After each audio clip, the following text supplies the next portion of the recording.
Welcome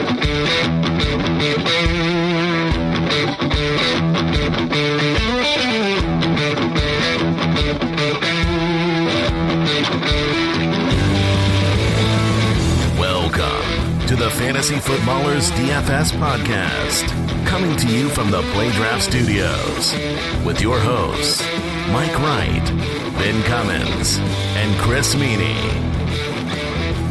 Ladies and gentlemen, welcome to the podcast. This is the Fantasy Footballers DFS Podcast. It's divisional weekend. It's the best weekend of the football year. The absolute best of the best. They're still around, and DFS is still going. I'm your host, Mike, the Fantasy Hitman Wright, joined as always, Chris Meaney, our friend from the North, the king of the North, some might say. How you doing, Chris? I like that, Mike. If you say you like being the king of the North? Yeah, sure. Why not? I mean, I'll take that.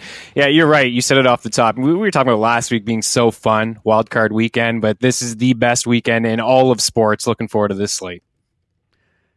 Joined this week, our good friend Ben Cummins. He could not make it onto the podcast, and we said we got to get someone else. So someone who might challenge you, Chris Meaney, for your moniker of King of the North, because that's where he hails from. One of our friends, a friend of the Fantasy Footballers, the Holka Maniac, I believe, is something that he may or may not like me saying about him. But Mr. Joe Holka, you know him if you're on Twitter. If you don't, he's on Twitter at Joe Holka, one of the rare people who actually just gets their name as their Twitter handle. What is up, Joe? Thank you for joining us.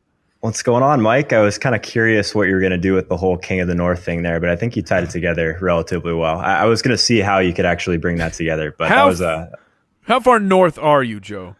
I'm in Minneapolis now, but okay. as you know, I am from Arizona, so that's kind of how I met you guys in the first place. Yeah, if you were in like Duluth, maybe you could hang with the King of the North, but you're living large. You're in the city. You're fine. He actually may be more north than me. Wait, what? How is that possible? There you go. I'm in Toronto, right? But I mean, if you take a look at the map, you go a little left, it's pretty much a straight line, actually. My knowledge and my thought of the Canadian border is it's literally just a straight lateral line. There is no ups and downs. Right. Just everything All up right. there. Here we go. Let's get into the divisional round.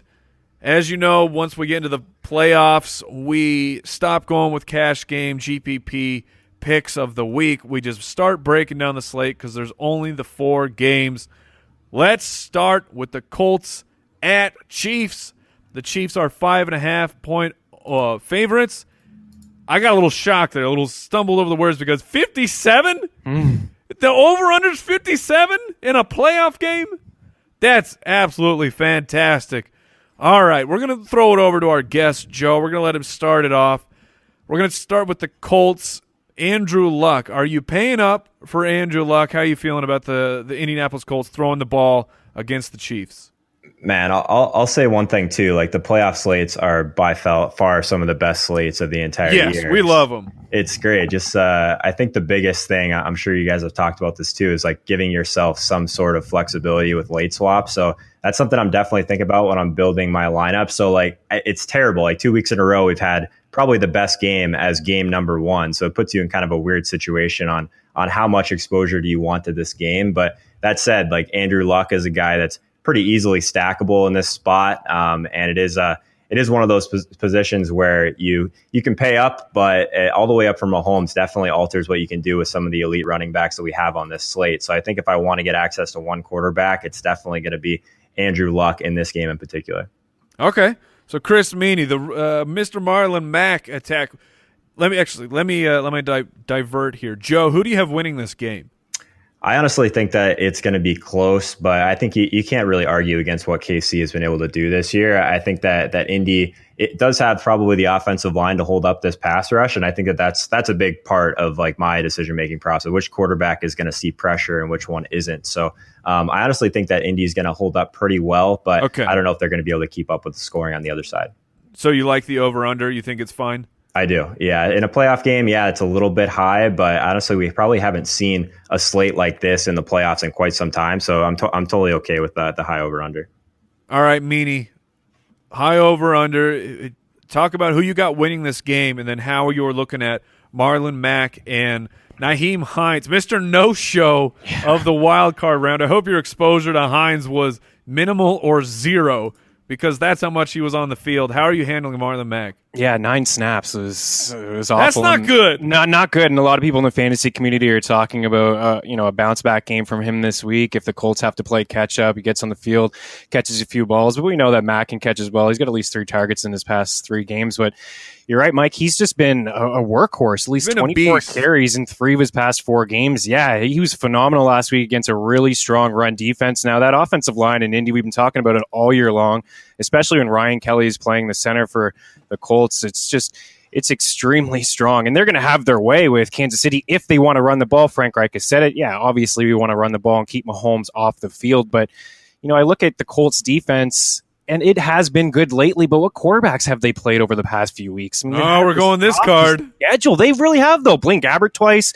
Manning, Prescott, Kessler, Tannehill, Derek Anderson. Honestly, you're looking at Football Outsiders and past DVOA, the best offense they played this season were the Patriots, and I don't even know if they're that good offensively. So I think Mahomes should certainly have his way. He's went up against tough defenses this year in Baltimore. He's had strong games. I can't imagine him not being able to throw for over 300 yards and 2 or 3 touchdowns in this spot. So I like Mack, and you look at DraftKings, and it's really hard to stay away from him because he's priced so soft. But I will have some exposure to him. But, as Joe said, Andrew Luck, I feel like they're going to throw the football. I have the Chiefs winning this football game. I think the Colts will hang around, but ultimately I think Luck will have to throw the ball, and Mack may not get 25 carries. As much as they want to give him 25 carries and have that game script, I'm not sure he'll be able to get that kind of workload. And Hines, are you among the believers of a bounce back? I'm not in tournaments, obviously only, but I'd rather just play Mack. I feel like even if they do get down, he'll be on the football field. They're not going to show their true hand. He can catch, as I said. So I'm going to have more exposure to Mack than Hines, maybe like 1 or 2 sprinkles here and there. All right, Joe, the pass catchers for the Colts. T.Y. Hilton, he's always great, and going up against the Chiefs, who the final 6 weeks of the season were 27th against fantasy wide receivers. Everyone likes Hilton. So you don't have to focus on him very long, just whether or not you're paying up for him. The bigger question on my mind is Mr. Dontrell Inman. 3 straight games getting into the end zone. The yardage is not huge, but against the Titans he did have 77 and a touchdown and managed 53 yards on 4 receptions this past week. How interested are you in Hilton or any of these auxiliary pass catchers? Yeah, I think it's really interesting. I think that one more thing that I'll add on Mack is that he ran a season high in routes last week. So that definitely has me off of Hines a bit. I was one of those people that played Hines as a salary reliever. R.I.P. Joe. Yeah, I know, right? I honestly think that this is a totally different slate, though. There wasn't anything last week to pay up for, at least a running back position besides Zeke. So this week is totally different. I just don't want to, from an opportunity cost, give up a running back slot for someone like Hines. But to your question, yeah, T.Y., he's been limited in practice throughout the week, but he was limited last week as well, and still got out there and at least he got 10 targets. It wasn't a massive game by any means, but I think you can go back to him in this spot for sure. In KC, it's always a really tough spot, right, with that pass rush. But I think, like I said before, Indy is going to be able to give him enough time to get downfield, and that's one of the things that I'm really looking at for a guy like T.Y. What about Dontrell Inman? You got interest there? Or is that just fluke? Inman's a weird one because last week it was kind of like pick your poison. Do you want Inman? Do you want Rodgers? Obviously, Inman had a better chance to probably score a touchdown in that game. And I think his role is actually relatively safe in the red zone. He's been one of those guys that's seen a decent amount of red zone looks over the last 3-4 weeks or so. So I definitely think if you're looking for a touchdown, 4,800, I think that wide receivers are going to be a key to the slate, like trying to find guys in the mid to low range so you can jam in some of these running back studs. So yeah, if you can't get up to TY at 6,700, I know that you guys mentioned that the pricing it's kind of soft, but it's actually like super weird in general. We'll get to running back, I'm sure. But yeah, getting up to TY, even at 6,700, it will be an interesting one. But Inman at 48, gives you similar touchdown expectation. I would imagine you'll probably get him at a little bit lower ownership as well. Love the red zone call, Joe, because we talked about that last week, and it was 2 straight games where he was getting red zone targets.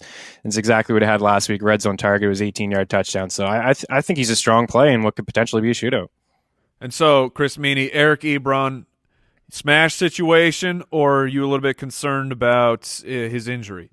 Yeah, there's always concern. I mean, he's been on the injury report all year, it seems like, with Eric Ebron. It's not just one thing. It's a hip, it's a knee, it's a foot. It's another good matchup. Mike, you mentioned last week how, you had to play him against Houston, and what we see on the opening drive was it's just that.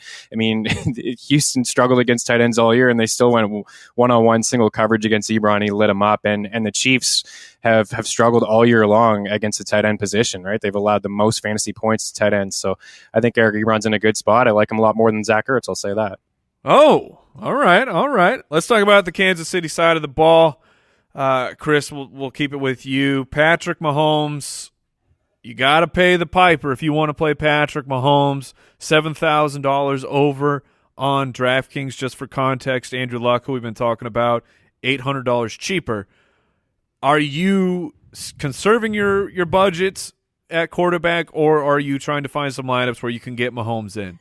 I'm trying to find some where I can get Mahomes in more so, in tournaments. I think he could be a contrarian play because of his price, especially if you're playing on FanDuel. $9,000 is a lot to pay up for a quarterback, especially last week when we saw basically everyone on the slate had 20 fantasy points. It was Andrew Luck who didn't reach that mark, and Nick Foles was just shy. I think Luck had 18 and Foles had 16. So you can get yourself a better balanced lineup, more of a balanced attack in cash if you spend down at the quarterback position. But like I said before, this Colts defense hasn't gone up against a lot of top quarterbacks this season. Mahomes has had his way all year long, especially at home. So I will have some exposure to him, and it's hard to ignore his weapons. We're going to go through them, but I love that stack between him and Travis Kelce. I think it's one of the strongest ones on the board.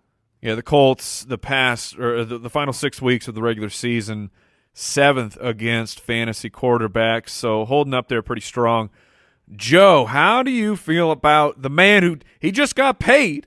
He might be the guy heading into next year. My dynasty team, I threw that out into the ether that I needed Damian Williams. You got it. Lo and behold, he got a contract that night. So let's speak positively about Damian Williams. At least I will. Joe, are you buying in to Williams and his recent success? Man, you really teed me up for this one because you know how I feel about Spencer Ware as well. It's totally going to depend on what breaks with news. But yeah, 5,100 dual purpose back, highest implied total on the entire slate, massive home favorite. Like it's a great spot, honestly. Like it's a spot where, I mean, if we get a guy at that price who we can project for that type of volume, I definitely think that it makes a ton of sense. I will say that Indy's been pretty good against the run this year, if we're just looking specifically at how they've been in the passing game as well. Kind of middle of the pack in that regard, probably a little bit below average, 25th in DVOA against running backs in the passing game. But yeah, like he's one of those guys that stands out if you're just looking purely on touch volume. If we get some news with Spencer Ware, I definitely think that he's a guy that's squarely in play. Yeah, that'll be the big question. How does that timeshare actually work out?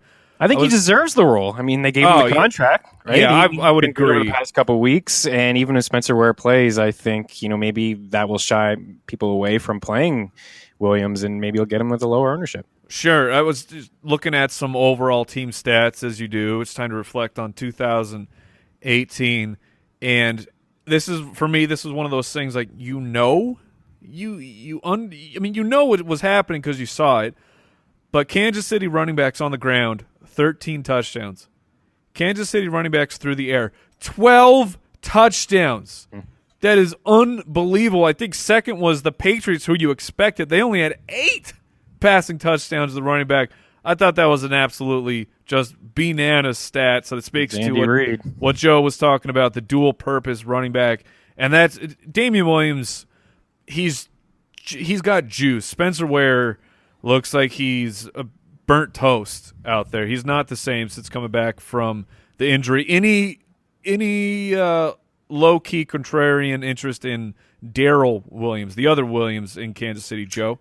Not really. I think you're looking probably for a cheaper piece. And if you're looking for a cheaper piece of this offense, it's probably Damian Williams for me. I just think that it is a slate, though, where the pricing is somewhat loose on DraftKings. So like getting up to Mahomes at 7K, I actually don't think that that's totally out of kind of the range of outcomes that I'll be looking for. Like, I mean, Indy's a pretty massive pass funnel as well. So if we get Mahomes at 7K, I think I prefer going that route. You mentioned that Travis Kelce and Mahomes is probably one of the top stacks of the week. It's really hard to burn your first game with the quarterback position, just because you're basically building as the slate goes. At least that's kind of how I approach these slates. But yeah, Mahomes is a guy. Like last week, we had a bunch of quarterbacks that finished pretty close to each other. Mahomes could easily kind of outscore the other options by quite a bit, and he's a guy that you would need in GPPs. All right, Meaney, Tyreek Hill going up against a pretty stout Colts defense.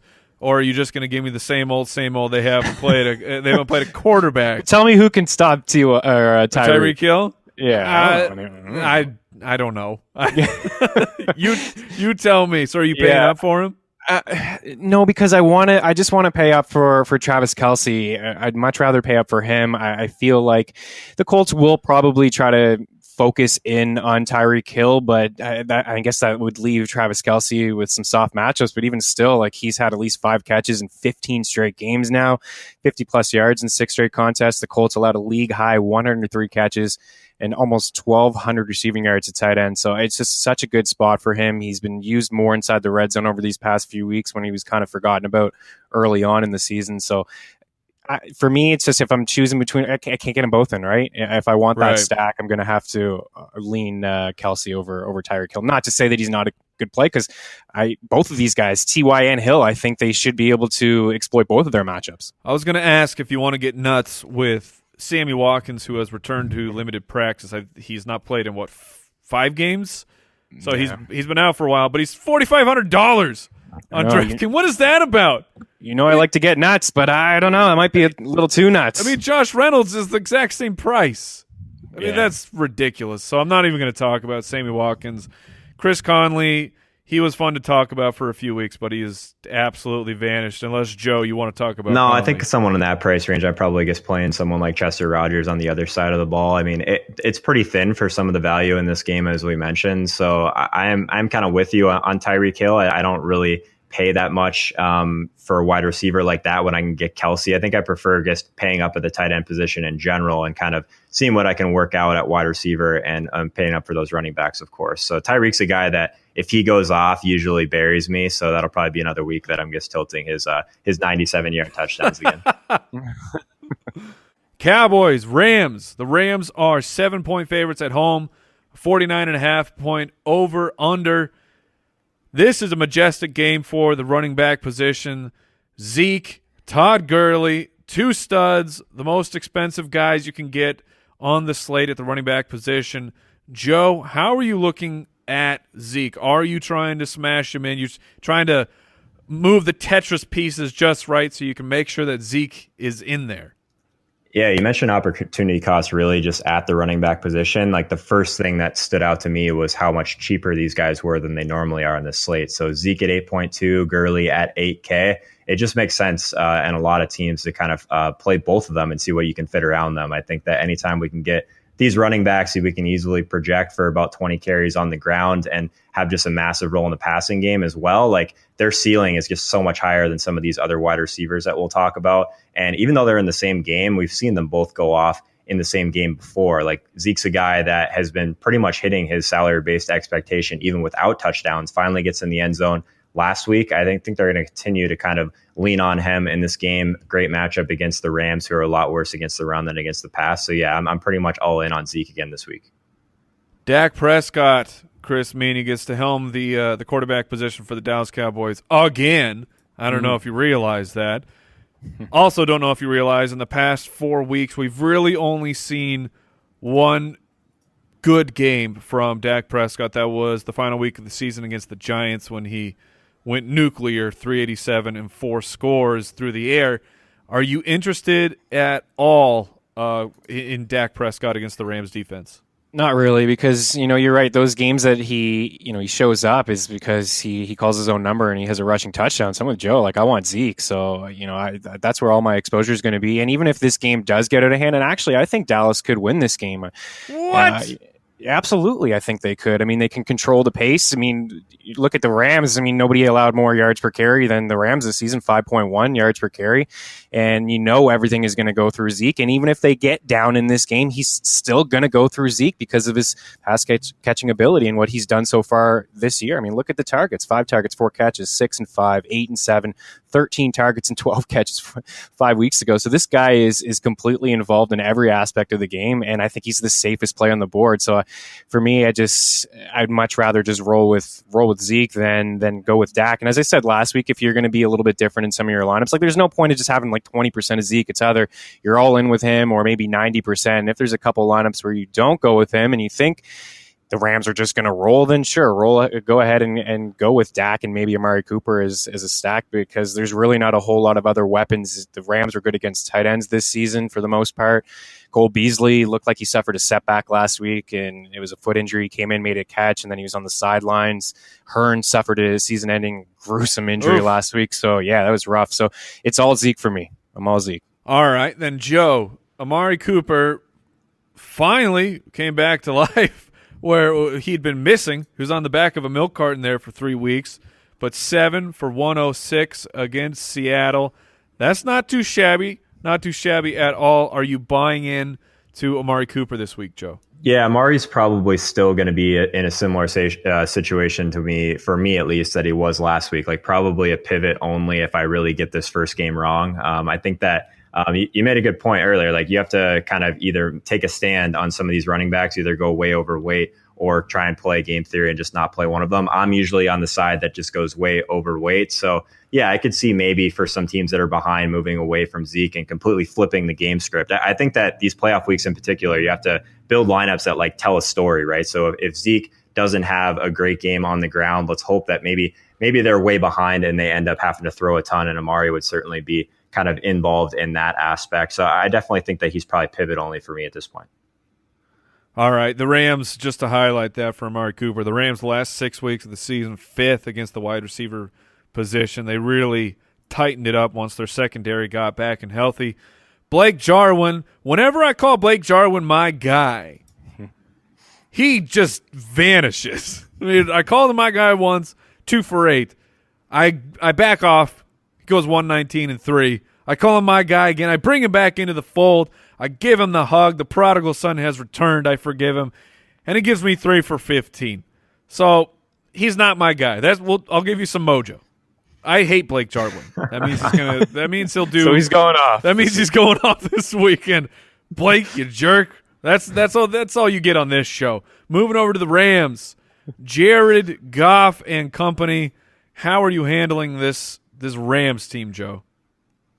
Pretty similarly to Dallas. Like I think that Gurley's still the guy that I want on this offense by far. I think that the quarterbacks are at least interesting in game stacks, but probably game stacks only for me. I think that you want to get access to both running games for sure. There's a couple interesting guys, in particular Robert Woods. I think this is a great spot for him at 5,900. It's kind of where you attack this Dallas defense as well, kind of how Robert Woods is used. So if we're just looking at something like weighted opportunity rating, right? Robert Woods at just 5,900 is still top 7 over the last 4 weeks in that air yards target share type metric. So I really like Woods at 5,900 if you are going to play a Goff team, but probably still just Gurley on that side of the ball for me too.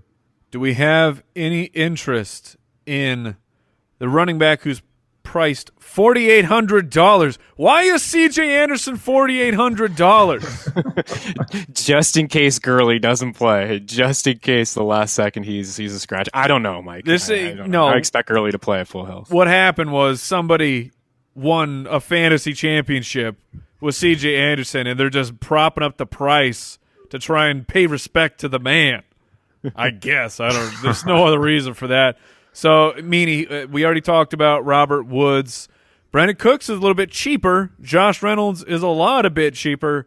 Auxiliary pieces, any interest there?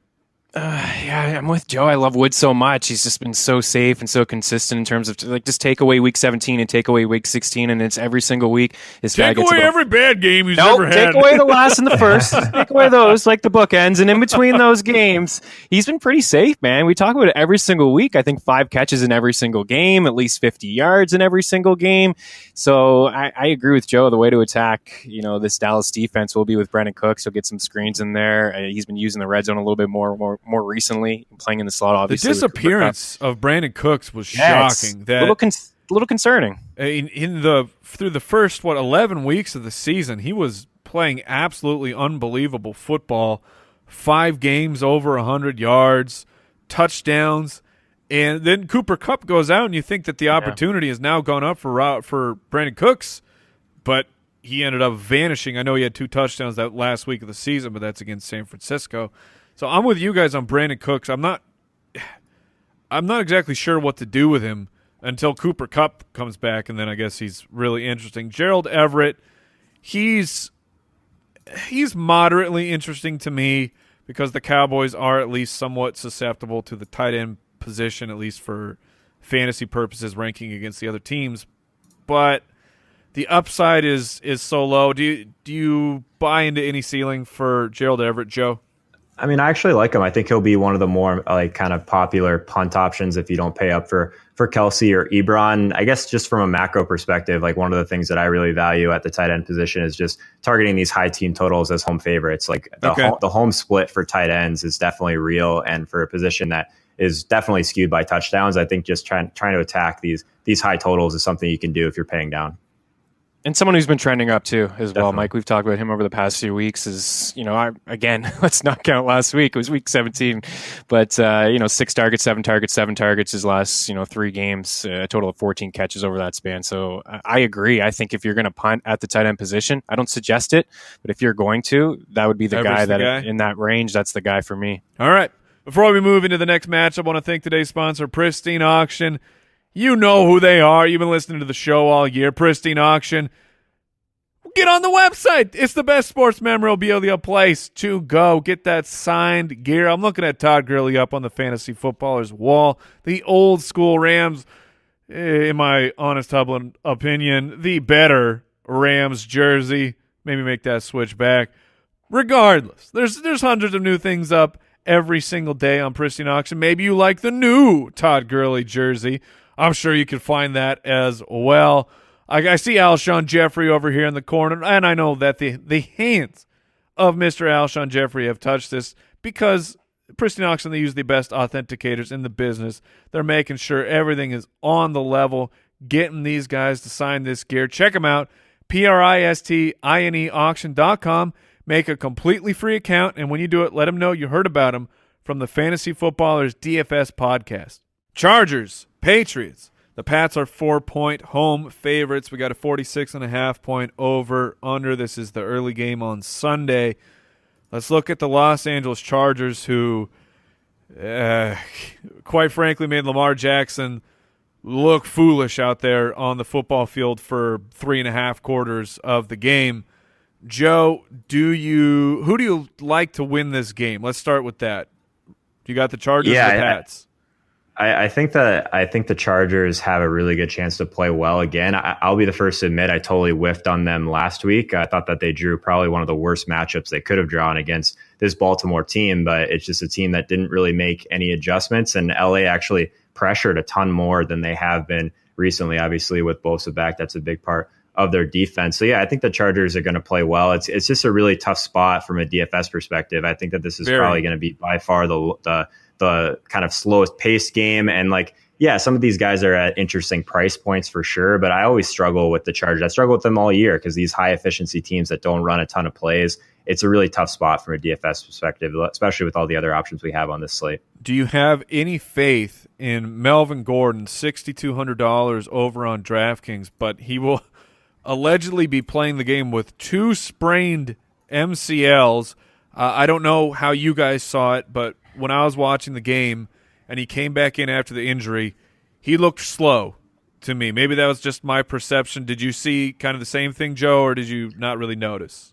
Yeah, I mean, he's not really a guy that's battled through injuries very well in the past. Like when he's been healthy, and underpriced, like he's been just a smash play based on his touch volume and his involvement through the air. But yeah, I was watching him after that. I just wasn't really, I guess, interested in him going forward. I think that he's still kind of pivot only, like kind of in that Amari Cooper salary range of like if you're really behind, if you really mess up on a few teams early, that maybe he's in a pivot spot. But again, I think just kind of leaving yourself flexibility with the fourth game is probably the direction I'll go with this game as a whole. It's actually pretty similar to last week in that regard with the Chargers and Baltimore as the third game. So if you have Gordon kind of as that pivot type of a guy, Austin Eckler is down here at $4,500. Great pass catcher, which honestly they might have to do against this Patriots defense. Do you have interest in him? Yeah, Eckler's always the guy that always kind of stands out from like a leverage perspective. Like if we actually think that Gordon is going to be limited in any way, it's just really tough to, again, like on a slate where we do have some elite guys to pay up for, like giving up that running back slot for someone like Eckler isn't something that I typically do, but I definitely think that you'll be a little bit more unique if that's the piece that you're trying to go after in this game. I just don't know if it's necessarily for me. Chris Meaney, what do you have to say about the pass catchers? They face a daunting task. Keenan Allen and company, the secondary for the Patriots, very strong. Final 6 weeks of the season, 9th against – I apologize, 17th against wide receivers, but you have Gilmore, who's one of the best corners in the league, and he can absolutely shut somebody down. He may not be on Keenan Allen. He might see Mike Williams, might see Tyrell Williams. I'm projecting him to shadow cover Mike Williams. Knowing that, or do you have interest in Keenan Allen? Yeah, I think Gilmore will be on Mike Williams as well. I think it's a good call. You know, I agree with Joe again with the low total. I mean, it opened up at 48. It's gone down. It's 46.5. It may even continue to go down. I see like a 23-20 football game. You know, 4 of the top 20 corners, according to Pro Football Focus, are in this game. So, and you mentioned Gordon and his struggles. He's not going to be 100%. If he can't get things going, this offense could stall. And so it's Keenan Allen is the guy that I would play, and I'll have some exposure to him. You know, in the slot, he should avoid Gilmore. He should get a few targets, especially if if he suffers a setback and you know Eckler can't run between the tackles, which I don't think he'll have success doing if given the opportunity. So I will have some exposure to Keenan Allen, but again, I think this is going to be a low scoring football game, and it's kind of one that I'm staying away from. There's nobody really that's appealing to me. Interesting. All right. 2 or 3 guys. Hunter Henry will be activated, or I should say has been activated off of the IR. I can't imagine that any of us are crazy enough to throw Hunter Henry into that lineup. Or are we, Joe? I won't lie. Before he was ruled out last week, he was at least in the consideration for the punts, just because if you're looking at some of these guys that are 3K and below, if he does run 15 routes or something like that, you would assume they're going to trot him out for the red zone type role. But yeah, I mean, it's super thin. Like you're basically getting a touchdown, or you're probably getting a 0 out of Henry. So yeah, I'm not super interested. I think if I'm going to pay down, it's still going to be someone like Gerald Everett that has more of a secured role. On the Patriots side of the ball, old man Tom Brady has not been very touchdown Tommy to end this season, and the Chargers are an extremely difficult matchup. On the season, the Chargers were 7th against fantasy quarterbacks. Meaney, Tom Brady, is he past his prime? Is he done? We've been saying it all year. I think we have been. I mean, he's only hit the 20 trying to get a good soundbite from Chris Meaney of him just torching Tom Brady. Yeah, everyone's all over me all year torching Tom Brady. It seems like every guy I talk to is a Pats fan. But, you know, I don't know. He hasn't hit the 20-point mark. He's done it twice in his past 9 games. You mentioned the Chargers defense. Yeah, it's the Chargers secondary. And Joe brought up a great point with the pass rush, because the Chargers usually don't dial it up. They hadn't this year. Maybe that was part of Bosa as well, as what you said. But you know, they dialed it up last week, and the way to get after Brady and the Patriots is to dial up as much pressure as you can. And I think that will be the focal point. I mean, Gus Bradley, I thought did a phenomenal job of adjusting last week to the Ravens, and I think he's going to dial up some pressure as well. So it's going to be some quick passes. I think ultimately New England will try to run the football. Your best guess to which running back is going to be the guy. We'll dive into that shortly. shortly here. But no, for me, it's not Brady. There's other quarterbacks in the first game that we're talking about, and then here in the next game that we're going to talk about. Much rather have some exposure to those guys. All right, Joe, let's get your best guess that we talked about at that running back position. Sony Michel, James White, Rex Burkhead. How are you looking at those three? I mean, I think just the way you introduced that probably says it all, right? Like, it's yes, it does. It's just such a timeshare situation. Like, yeah, pick your poison with one of these guys. If you want to kind of go the route of James White, he's really been a guy that shined for this team in the postseason before. Does have a pretty secure role as a pass catcher. You mentioned if they do get pressure, it would make sense that James White would be involved in kind of that short to intermediate role. So I think he's probably the guy, if I was to take a shot, probably has a decent amount of touchdown equity as well. Burkhead's probably third on that list for me. Sony's more, if he gets a touchdown in the bonus, you're great. But if he misses one of those things, he's not going to win you a GPP. That's the thing. If you play Michelle, I feel like he has to score a touchdown for you to win a tournament, really, because the carries have been there and he's got some yardage, but he's getting those goal line opportunities taken away. I think, if I'm going to choose one, it's going to be James White. They're priced very similar on DraftKings, on FanDuel. I mean, White is really hard to get in because you don't get that full point for a catch, but he's almost $1,000 more than Michelle. But I mean, looking at the Chargers, they've allowed the 9th most fantasy points to running backs in a full point PPR, and they've really struggled against backs who can catch, right? They've allowed the 4th most catches to running backs this season. 12 running backs have had at least 4 catches against them, and White has had 4 catches in 12 of his 16 games. But since Rex Burkhead's been back, it's 10 touches or fewer in 4 of his last 5 games. So, I mean, we all know that Belichick can throw that curveball at you, but if I'm going to choose one, I think the upside lies with White. He's been heavily involved in the red zone as well. We know even still that he could get a red zone rushing attempt, but he's led the team in red zone targets. So I think that's why I have to lean him. Julian Edelman and crew, they are very difficult to decipher through, similar to the running back situation. If the Patriots could just cut us a break for the fantasy shows, that would really help us out. I like Jules. I think he is extremely safe. We talked about him on the latest episode of the Footballers, just how incredibly consistent he has been. He doesn't ever dominate for you, but his worst game was week 13 against the Vikings, 3 for 25. Other than that, I mean, he's a 50-yard guy, 5 for 50, with a high opportunity to score. So I think he's very interesting and priced to a part where at $6,300, he's interesting to me, at least over on DraftKings. Joe, how are you handling Julian Edelman and company? Are you going down into the well with Chris Hogan or Philip Dorsett? Honestly, I think that Edelman's probably my favorite piece in this game for a lot of the reasons that you just mentioned. Like, there's so much value, especially with a team like the Patriots, to try and find a role that we think is relatively secure, someone that Brady's super, is willing to throw the ball to in rough situations. So I think that Edelman at 6,300 is fairly priced, third in weighted opportunity rating over the last 4 games. So if you're kind of looking at that spot versus like Keenan Allen and T.Y. Hilton, I think that's like a big decision for a lot of people. But I agree with you. I think that Julian Edelman, especially in cash games, is by far the safest. Does anyone want to play Gronk? Not in cash. Tell you that. Joe? No.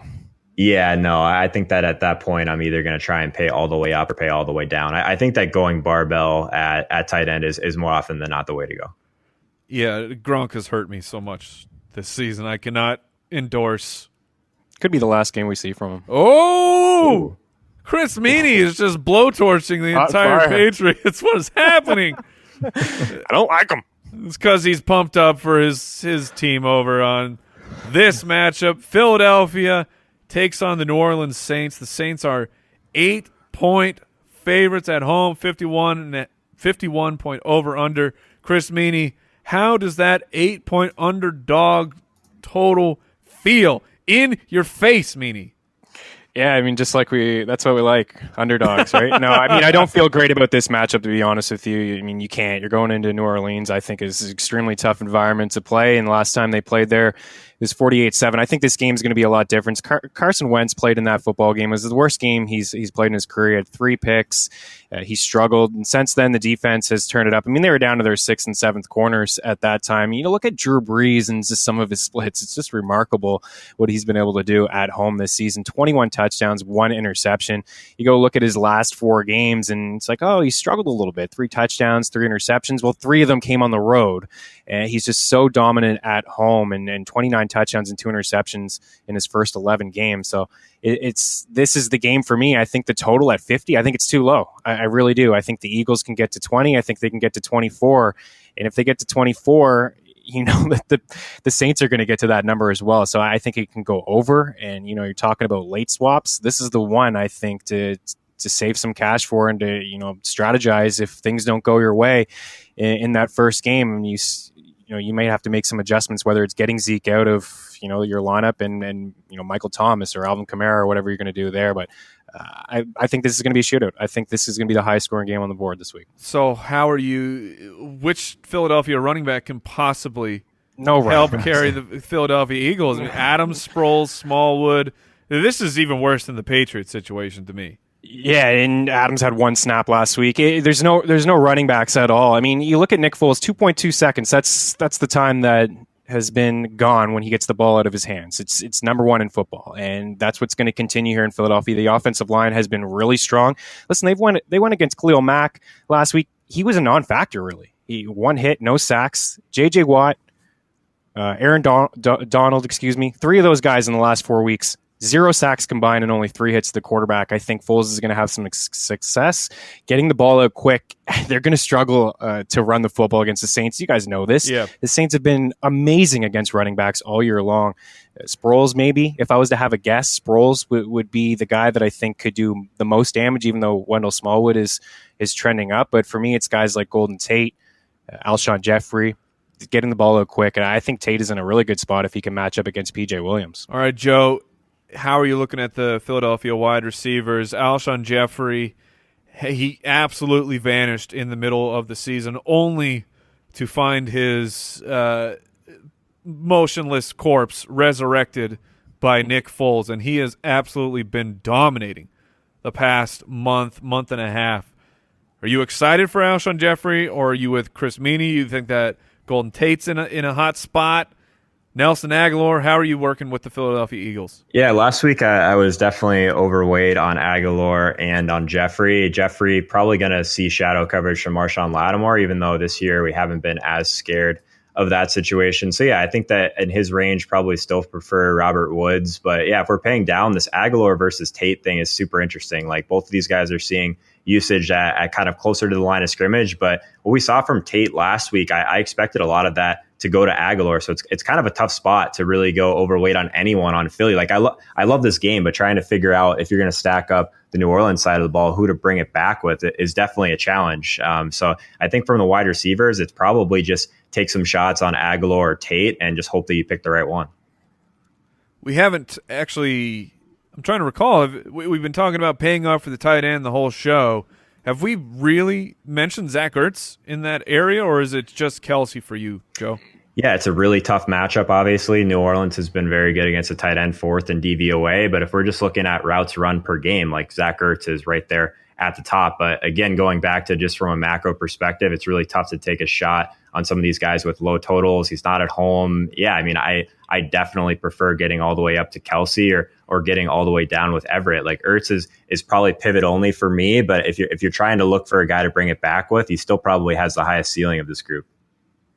Yeah, I think it's pivot only as well. I mean, you go back and look at week 11 in that matchup, only 3 catches, or 3 targets rather, and 2 catches for 15 yards, and a lot of 11 personnel with the Eagles lately, and then that game-winning touchdown with Golden Tate, Ertz wasn't even on the field.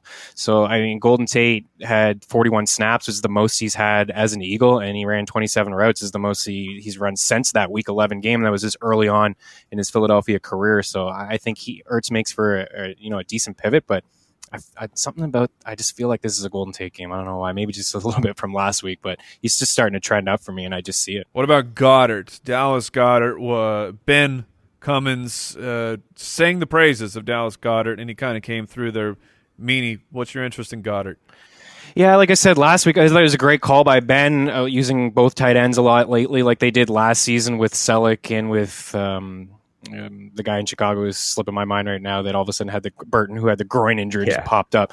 But yeah, so Goddard and Ertz are going to be on the field a lot, but it's just like much what we said about maybe Everett or Hunter Henry is just you're hoping for a touchdown. That worked out. I mean, there were some successful lineups with Goddard. Well, I had one of them. I mean, he's very cheap if he can find a touchdown. You're just banking on that touchdown. I don't see anything more than a couple catches. So I think I'd just rather, slot in Everett there, and he's cheaper. All right. The Saints side of the ball, Drew Brees, Chris Meaney, I think you've laid it out, that the argument for Drew Brees. Alvin Kamara, Mark Ingram, one, both. How are you handling those guys, Chris? I like Kamara. He's more explosive. He's been involved in the passing game a lot lately. I mentioned last week when Jordan Hicks has been back in this lineup, the Eagles have been strong against the run. Now it's 67 rushing yards allowed to running backs over the last 3 games. Of course, none of them to the statue of Mark Ingram or Alvin Kamara. I think this game is going to be close, and I think that Alvin Kamara is going to get a lot of usage. Talked about the struggles of the Eagles secondary stopping running backs who can catch.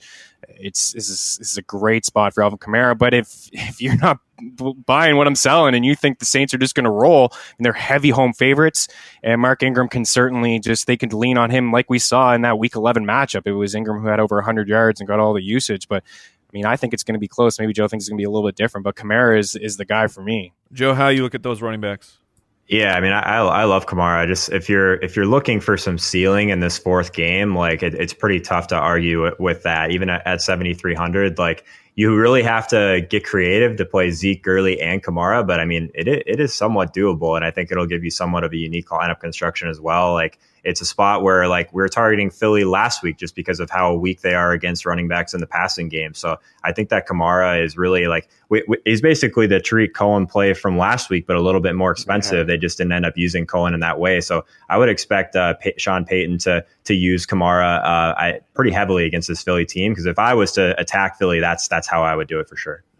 Yeah, 110 catches to running back, second highest mark in the NFL. Yep. At the wide receiver position for New Orleans, Michael Thomas, Traquan Smith. Clearly Thomas is a stud, but Chris, is he worth his price this week? Yeah, I think he is, absolutely. Okay. The secondary it's bad. I know it's improved over the past few weeks. They're getting some bodies back, but he is. I mean, you see what Allen Robinson did last week, and Michael Thomas wasn't a factor when these two teams played in Week 11. But he still, I still think he had a decent game on a limited sample size in terms of targets. But for me, 4 targets, 4 catches, 92 yards. For me, I'm interested in 10 Gid. Okay. He came back Week 16 and he had 8 targets, 5 catches, 74 yards. He's been explosive more so at home than on the road over the past few years. At least 55 yards in 5 straight home games. That's dating back, of course, to last season because he suffered an injury in Week 4. But when he came back in Week 16, he was the clear-cut number 2 in that offense. He ran the second most routes. He had the second most targets. So I have some interest in him. $4,400. I think he's a sneaky little tournament play. Well, that about wraps it up. Joe, do you have anything else you want to say about the Saints before we close it up? I will say that it's at least interesting. Ben Watson, not a guy that I typically play a ton, but if you're really kind of in a bind late and you're kind of looking between him and Dallas Goedert, it is a pretty nice team total there. And it just gives you leverage off of a lot of the more popular New Orleans pieces for sure. So I think that that's someone that you could consider kind of pivoting to if you're in trouble. All right. We've given you the information. Now see how we went with our lineups in this week's Battle Royale. DFS Battle Royale. The rule of the show is guests always go first. Since you're the first guest to ever be on this show, Joe, we're going to let you give your lineup first. Is that true? First guest? That's a lot of pressure, man. Yeah, your lineup better crush it. All right, well, I built this as we were doing the show, so hopefully that's perfect. So you're a slacker. Is what you're telling me. Exactly. Or I just wanted to hear the takes before I fully built my team. That's better. All right, who you got? All right, so a quarterback, I went Drew Brees again, like just trying to get as much flexibility as I can. Like I'm really going to emphasize having players from this last game. So if we just want to go position by position, or we can go with my main stack is going to be Brees to Ginn to Kamara, bring it back with Golden Tate. And then I'm jamming in all the running backs. I'm going to have Zeke, Gurley, and Kamara. Woo! And then see kind of what I could fit from there. So LA Rams defense at 3K, I think that's a really solid value for them in that spot. I think if you want to get access to that game, that's a really decent way to do it. If we're just looking for someone else from that game, Gerald Everett at tight end, I think if we're paying down, he's probably my guy. And then from there, about 48 or so hundred. So I went with Inman, just hopefully get a touchdown out of Dontrell Inman in that first game and be a little bit unique without having too much of the KC or Indy game. All right, Meaney, who you got? I actually have a very similar lineup, but I'll go to a different one. We take some of the top backs out, maybe just give people a difference here. Sure. So I spent down with Nick Foles at the quarterback position, $5,400. I got Zeke in there. Like I said earlier, I'm going to have a lot of exposure to him. So Zeke is in there at 8,200. James White, 49. Michael Thomas, Golden Tate, Ted Ginn. I'm spending that money that I couldn't spend on Alvin Kamara up at Travis Kelce. I got Inman as well in the flex spot, and the Chargers my defense. All right, I got my oatmeal lineup. It's a little lumpy. It's a little bit weird. But I got Patrick Mahomes. I paid up $7K for Patrick Mahomes, and I went with that quarterback running back stack. So I actually have Mahomes and Damian Williams. Got Sony Michel, hoping for that touchdown at my other running back position. Jules in his majestic beard, Julian Edelman, Tyreek Hill. So I'm actually got the triple stack there in the Chiefs game. I want all in on that over-under. Alshon Jeffrey, Gerald Everett. I had to save some money because I fit Todd Gurley into my flex. I was pretty happy about that.